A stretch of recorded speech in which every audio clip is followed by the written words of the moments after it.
गोविंद शिल्प घेऊन येत आहे 79 ट्विट बंगलोचा भव्य दिव्य पंढरपुरातील एकमेव प्रकल्प। आमच्या प्रकल्पाची वैशिष्ट्ये मनाला शांती देणारं महादेवाचं मंदिर, मुख्य रस्ता सुमारे 30 फुटांचा, अंतर्गत रस्ता सुमारे 20 फुटांचा, ग्रामपंचायत योजनेचा प्रत्येक बंगलोजला स्वतंत्र नळ, सांडपाण्याची सुरक्षित विल्हेवाट, सर्व टाइल्स ग्लॉसी आणि नामांकित कंपनीच्या, सर्व स्टँड खिडक्या चौकटी, सुपर ब्लॅक ग्रेनाइट, दोन्ही अटॅच बाथरूम पूर्णपणे टाइल्स, पंतप्रधान हर घर नळ योजना पूर्णत्वाकडे, bathroom basin kitchen CP fittings हे जगवार कंपनीचे, स्टीलवर पूर्णपणे जुंदाल कंपनीचे, 1000 लिटर पाण्याची टाकी, 150 लिटर सोलर वॉटर हीटर सोबत वॉटर प्युरिफायर, प्रत्येक बंगलोजला स्वतंत्र पार्किंग, दर्शनीय भाग पूर्णपणे डाटो टाइल्स, टाटा प्रवेश कंपनीचे आकर्षक भक्कम दरवाजा, फुटी उंचीचे सुरक्षित कंपाऊंड। मग विचार काय करताय? गोविंद शिल्प, पत्ता गट नंबर 95, हॉटेल अंगण शेजारी, टाकळी रोड, पंढरपूर।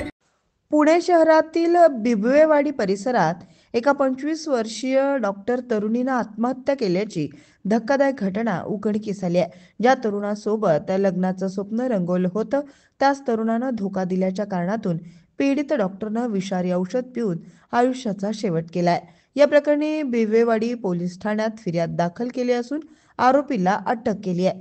पल्लवी पोपट फडतरे असं आत्महत्या केलेल्या 25 वर्षीय महिला डॉक्टरचं नाव आहे, तर कुलदीप आदिनाथ सावंत असं आरोपी तरुणाचं नाव आहे। आरोपी कुलदीप यानं विवाहित असूनही मॅट्रिमोनियल साईटवर जीवनसाथी.com वर रजिस्ट्रेशन केलं होतं।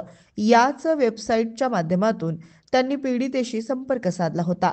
तसेच आपण लग्नासाठी इच्छुक असल्याचं आरोपीनं पीडितेला सांगितलं। सुरुवातीला पीडित महिला डॉक्टरनं आरोपीसोबत लग्न करण्यास नकार दिला, मात्र आरोपीनं पीडितेशी संपर्क साधून तिचा विश्वास संपादन केला।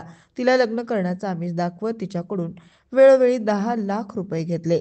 ज्यावेळी तरुणीनं आरोपीकडे लग्नासाठी विचारणा केली तेव्हा आरोपीनं लग्न करण्यास टाळाटाळ करायला सुरुवात केली। तसेच आपण विवाहित असून पत्नी गर्भवती असल्याचं आरोपीनं पीडितेला सांगितलं। होणाऱ्या पतीचा हा भूतकाळ समजल्यानंतर पीडित तरुणीला मानसिक धक्का बसला।